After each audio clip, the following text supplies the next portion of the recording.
यानी कि 9वें अध्याय में जो भगवान ने ज्ञान दिया, गुह्य ज्ञान दिया, आज उसी का उपसंहार भगवान कर रहे हैं।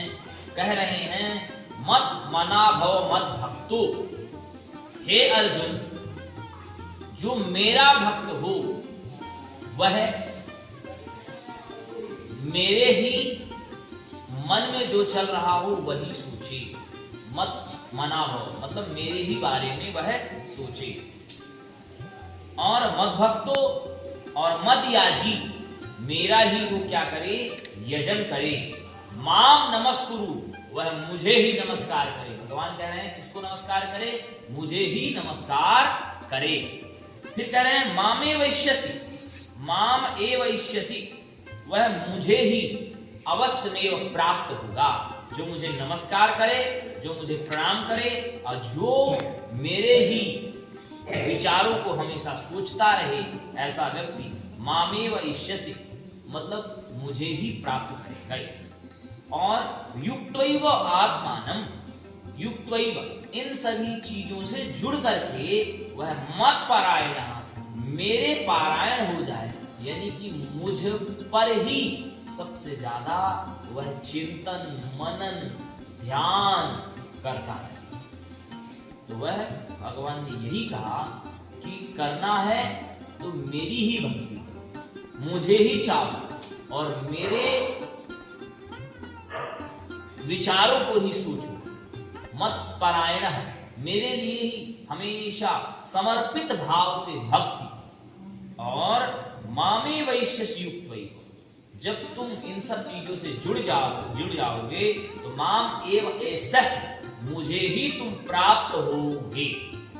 ठीक है ना, मुझे ही तुम प्राप्त होगे। तो मतलब कहने का मतलब कुछ रहेंगे, कुछ लोग रहेंगे कहेंगे कि ऐसा ये कौन सा भगवान आ गया कि जो कह रहा है कि मेरी ही पूजा करो, मेरा ही सब कुछ करो। तो देखो भैया मैं आपको बताऊं, आगे भगवान बताएंगे गीता के 11वें अध्याय में एक भगवान श्लोक देंगे, आगे कहेंगे अर्जुन को बताएंगे अनेक वक्त्र नयनम अनेकाद्भुत दर्शन। क्या सामान्य जो भी जितने भी धर्मों के देवी देवता हैं, क्या उन सभी धर्मों के जो देवी देवता यानी कि जो प्रमोटर जो उनके आचार्य आए हुए हैं, चाहे वह कोई भी धर्म है, उन्होंने यह कहा है कि मैं ईश्वर का अंश हूं, परंतु हमारे भगवान यह छाती ठोक के कह रहे हैं कि मेरी ही तुम पूजा करो, मेरा ही तुम अर्चन करो, मुझे ही तुम नमस्कार करो, मैं ही यज्ञ हूं, मैं ही परमात्मा हूं, मैं ही सब कुछ हूं। अगर तुम ऐसा करते हो, निष्काम भाव से सब काम को करते हो, तो मुझे ही प्राप्त करोगे, इसमें कोई संशय नहीं। यानी कि वह ईश्वर परब्रह्म है, तब ना उसके हजार मुख है, हजार हाथ है। तो कुछ लोग कल्पना मान सकते हैं, पर लेकिन कल्पना नहीं। हमने कभी भी 10 फीट के आदमी देखे हैं, केवल मात्र 10 फीट देखे हैं, और हमने 15 फीट नहीं देखे हैं।